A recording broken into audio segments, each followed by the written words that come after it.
During the Holy Wednesday bridegroom service of Holy Week, done on Tuesday evening, we chant the beautiful hymn of Saint Kassiani, the hymnographer. It is a highly anticipated piece, often considered the most beautiful of all hymns, about the sinful woman who anointed Jesus' feet before his passion. Our Holy Mother Kassiani was born in Constantinople sometime before 805. Her father, an aristocrat, held a high position at the imperial court. She received an excellent education, both secular and sacred. Though exquisitely beautiful from the time of her youth, she desired to dedicate her entire life to Christ and the Church, and thus considered becoming a nun. As a young woman, Kassiani was taken before Emperor Theophilus in the palace. He was smitten by her beauty. The young emperor approached her and said, "Through a woman came forth the baser things," referring to Eve causing Adam to sin. Kassiani responded, "And through a woman came forth the better thing," referring to the hope of salvation resulting from the incarnation of Christ through the Virgin Mary. Kassiani had no desire to be empress. She desired to be liberated in the monastic life and become a bride of the King of Kings. Renouncing the world, Kassiani built a convent on the 7th hill of Constantinople. Tonsured a nun, she led an ascetical life, pleasing to God. Tradition says that in his later years, the Emperor Theophilus, still in love with her, wished to see her one more time before he died, so he rode to the monastery where she resided.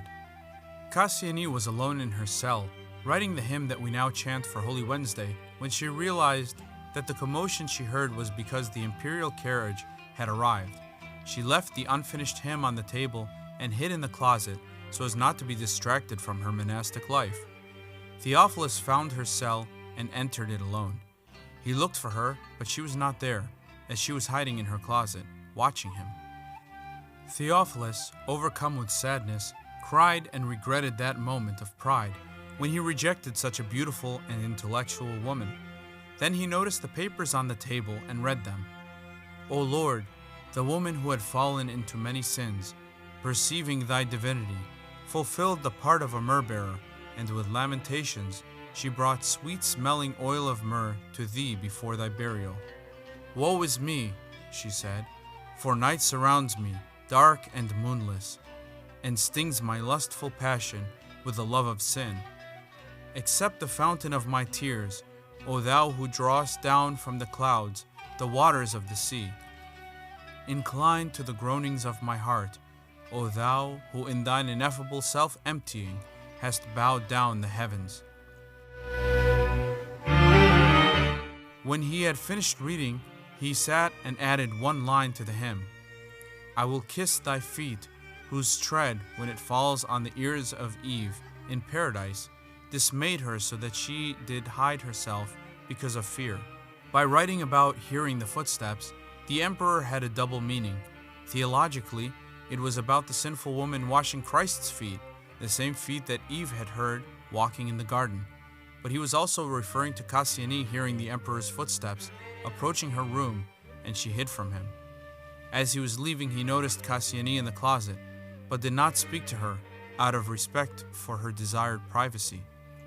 Kassiani emerged when the emperor was gone and read what he had written.